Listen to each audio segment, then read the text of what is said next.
नमस्कार। शराब घोटाला, पिछले 2 साल से यह शब्द आपने कई बार सुना होगा।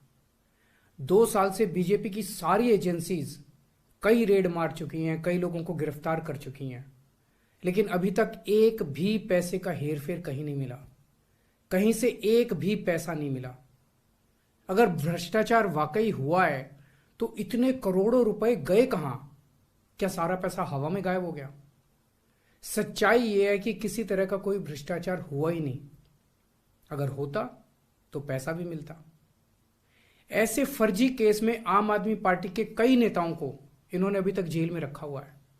किसी के भी खिलाफ कोई सबूत नहीं है, कुछ साबित नहीं हो रहा, खुलेआम गुंडागर्दी चल रही है, किसी को भी पकड़ के जेल में डाल दो।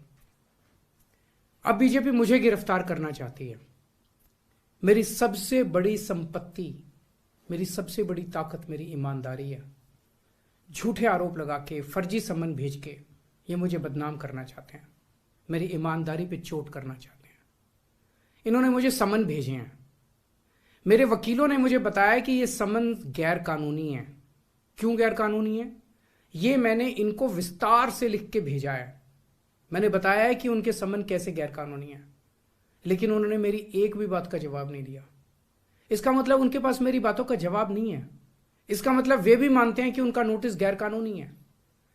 क्या मुझे एक गैर कानूनी समन का पालन करना चाहिए? अगर कानूनी रूप से सही समन आएगा तो मैं पूरा सहयोग करूंगा। बीजेपी का मकसद जांच करना तो है ही नहीं। इनका मकसद तो लोकसभा चुनाव में मुझे प्रचार करने से रोकना है। ठीक लोकसभा चुनाव के पहले इन्होंने मुझे समन भेजा है। क्यों?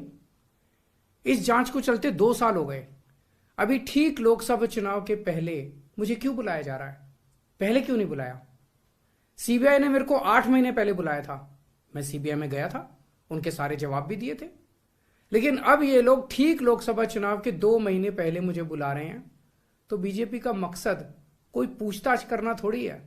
इनका मकसद है पूछताछ के बहाने केजरीवाल को बुला लो और उसे गिरफ्तार कर लो, ताकि मैं लोकसभा चुनाव में प्रचार ना कर पाऊं।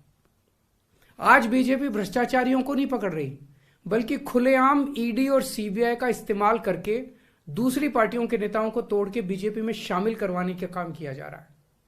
एक नहीं, 2 नहीं, कितने उदाहरण हैं जहां किसी पार्टी के नेता के खिलाफ ईडी सीबीआई के मामले चल रहे थे या उन पर गंभीर आरोप लगे हुए थे। जैसे ही वो नेता बीजेपी में शामिल हुए, उनके सारे पुराने मामले बंद कर दिए गए या ठंडे बस्ते में डाल दिए गए। तो जो इनकी पार्टी ज्वाइन कर लेता है उसके सारे मामले रफा दफा कर दिए जाते हैं। जो इनकी पार्टी में नहीं जाता वो जेल जाता है।